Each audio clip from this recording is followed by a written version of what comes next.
I'm going to read the beginning of The Fifth Woman, okay? The first pages.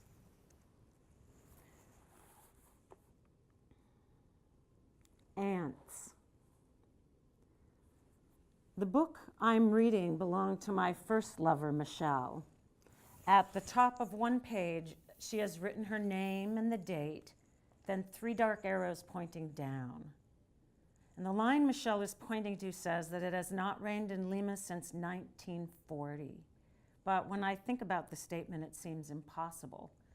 I read the line again, and yes, that is what the poet says. She must be making it up. But I think about the people waiting every day for the rain.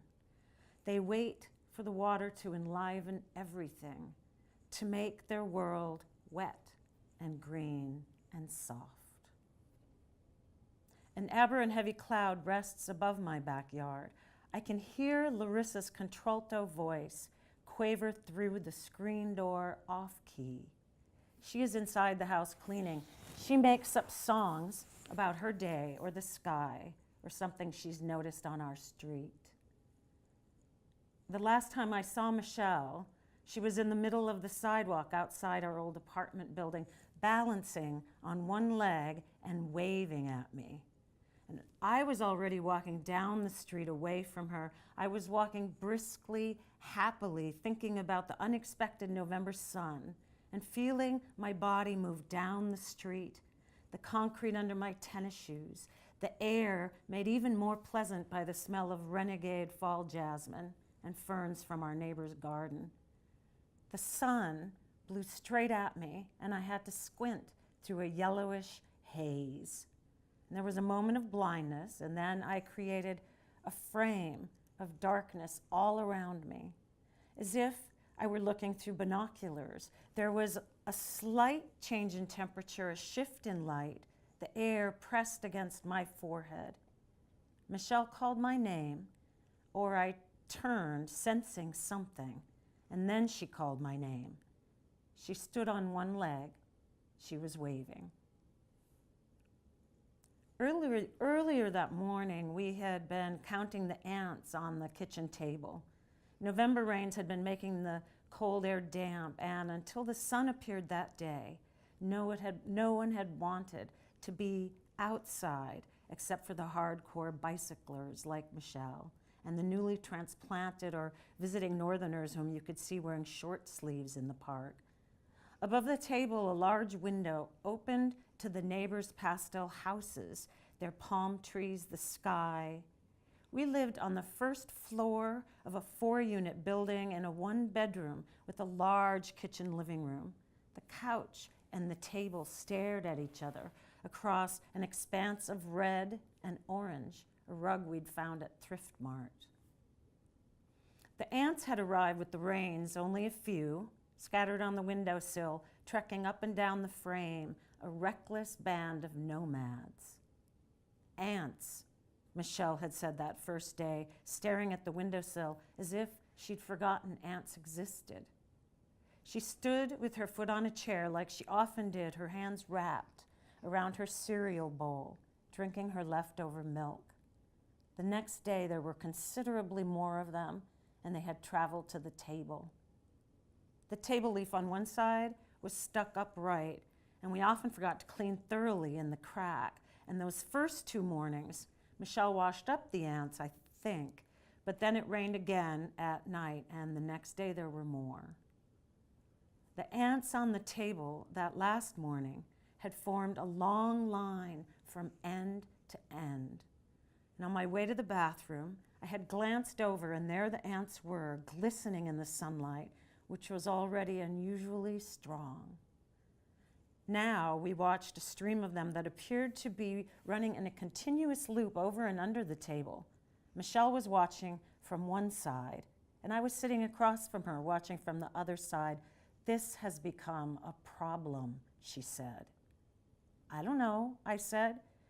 From my angle, the ants appeared as a glint of black, and then a black moving line, bulbous bodies perfectly tuned to each other, a crazy black ribbon, as if they were wrapping the table as our gift. They're not hurting anything. Seems like they're pretty happy. Happy? Well, you know. She got up and went to the sink and drank a glass of water. Michelle tried very hard to drink as many glasses of water as she could during the day. And she tried very hard to get me to drink as many glasses of water as I could, because we had read articles about how people who drank water lived longer and had more resilient skin and inner organs. Nevertheless, our hearts were not in it. We'd forget that water had anything to do with us, and then one of us would get a headache or feel inexplicably funny, and the other would say, usually Michelle to me, "Have you been drinking water?" After Michelle drank the water, she burped and patted her chest as if she were her own baby.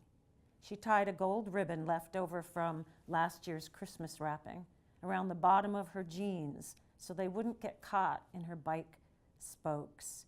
And while she did this, I looked down at the top of her head, a mop of black hair, and I thought, Michelle is a mop of hair. I remember that thought, but I can't remember what we did about the ants that morning.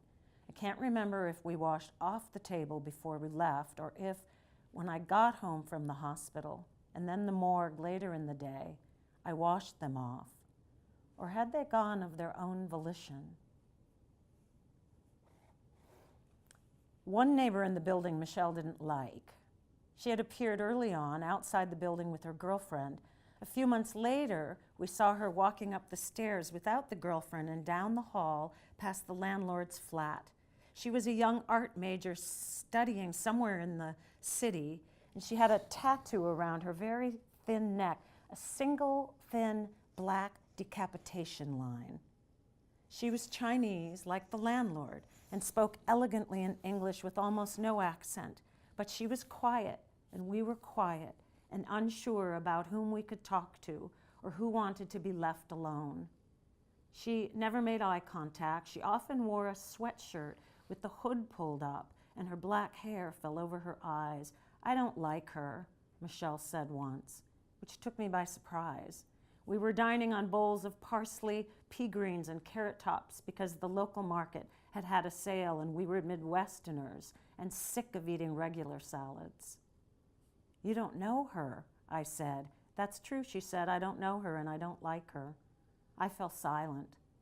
The light in the room was artificial. The windows were black and it was raining. What a wind bellowed outside, and what a great job the windows did keeping the wind and rain out. That apartment did a great job at many things, but was expensive for two mid-20s women with mediocre paying jobs, which is why we stayed home a lot. "I'll tell you why," Michelle continued. "I don't trust people who wear hoods or floppy hats." I can see now that Michelle probably wanted me to fight with her, something I hadn't done for a long time, perhaps because I had grown tired of it, or perhaps the weather had made me complacent. I chewed on a carrot top and set down my bowl. "People hide for a reason," I said. "Your favorite poet hid in her bedroom and drawing rooms." I may not have liked her, Michelle said, in person. Later that evening, Michelle and I pretended the rug was a lake or a pool, and we were synchronized swimmers. Michelle had performed on a high school synchronized swimming team called the Aqua Bells. She put on music, classical, and we got into position and pointed our toes and tucked into a tub or a half tub. We rolled onto our backs and shimmied in opposite directions. We linked our feet above us in a bridge and then dropped dramatically under the imaginary surface. "I think," Michelle said after we'd climbed into bed and kissed goodnight, "when we're old, we'll be together." "I can't even imagine being old," I said, though I wish I hadn't. She was a confident chewer. Sometimes her confidence and strong opinions made her seem arrogant or selfish and foolish, and other times they made her seem large, like a sun or meteor or a boulder on a green hill or an acacia in full bloom off the highway. She was good with maps. She knew how to sew, She was a sultry kisser. In the night, she'd reach over and put her hand on the top of my head and give it a little shake. What did she want from me? What are the things that matter?